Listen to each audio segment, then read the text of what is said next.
Good morning. I had a question through an email from a stranger, um, and he wanted to know if it's on SSDI, should he be filing for SSI? So, we've gone over this before. There's sometimes a lacking of knowledge of what the two programs are and what they are not. So I just wanted to go over this and how I tried to explain it to him short and quick.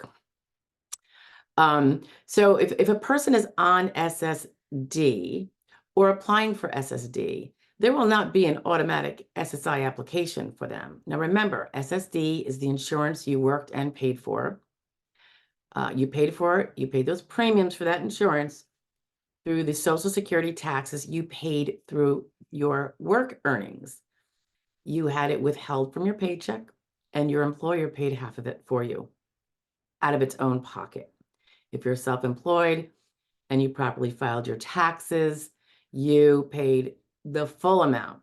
You paid the employer portion since you're your own employer, and you paid your own other half that you would if you were an employee of somebody else.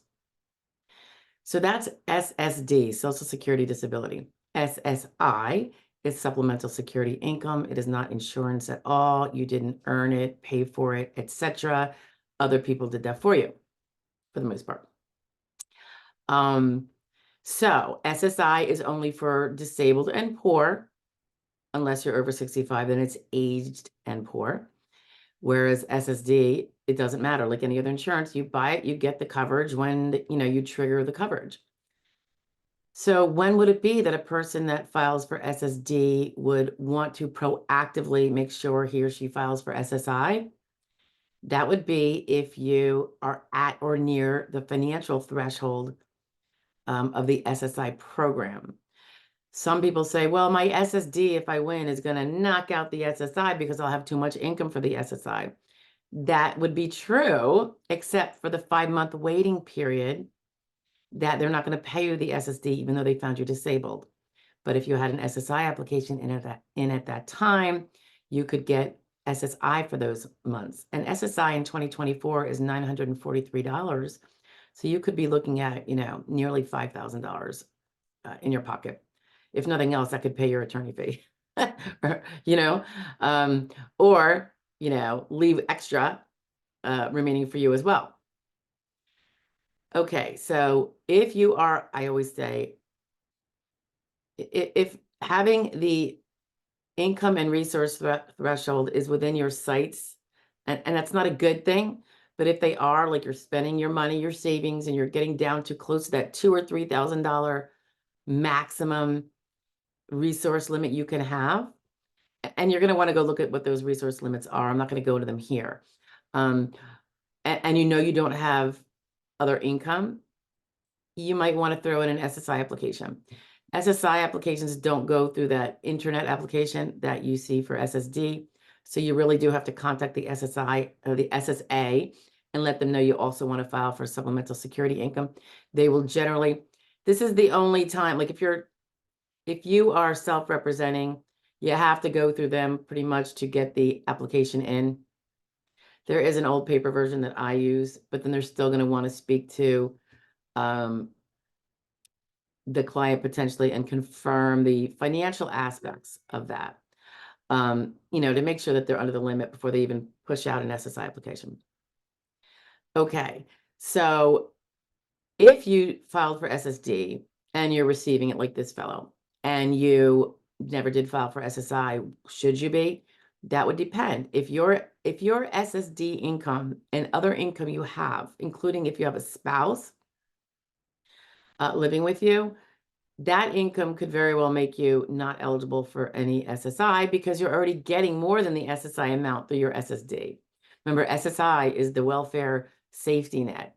So if your SSD, I'd say, is if SSI is 943, if your SSD that you're receiving, and this would be your gross amount, not net after Medicare, if your gross amount is, say, 963 or more, you probably would not be eligible for SSI because After the first uncounted $20 of the SSD benefit each month, you have $943 left.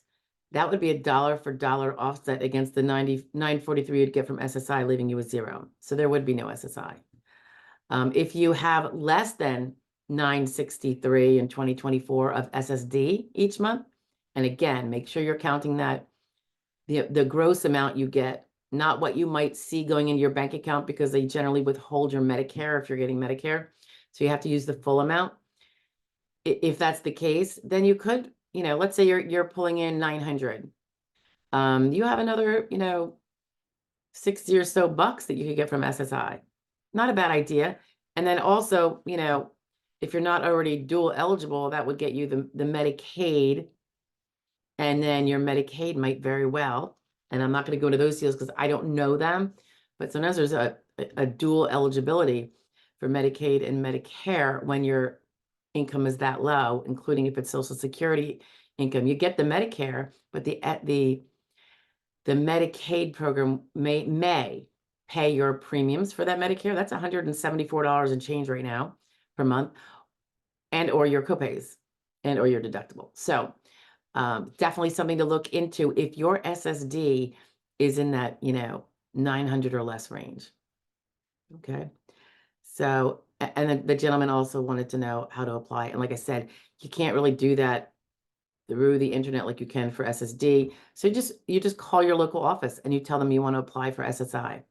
If you can't get through to your local office, try the 1-800-772-1213 number. That's the national number, but that might also secure you. They might be able to schedule, I'm not sure, SSI interview so they can take your application.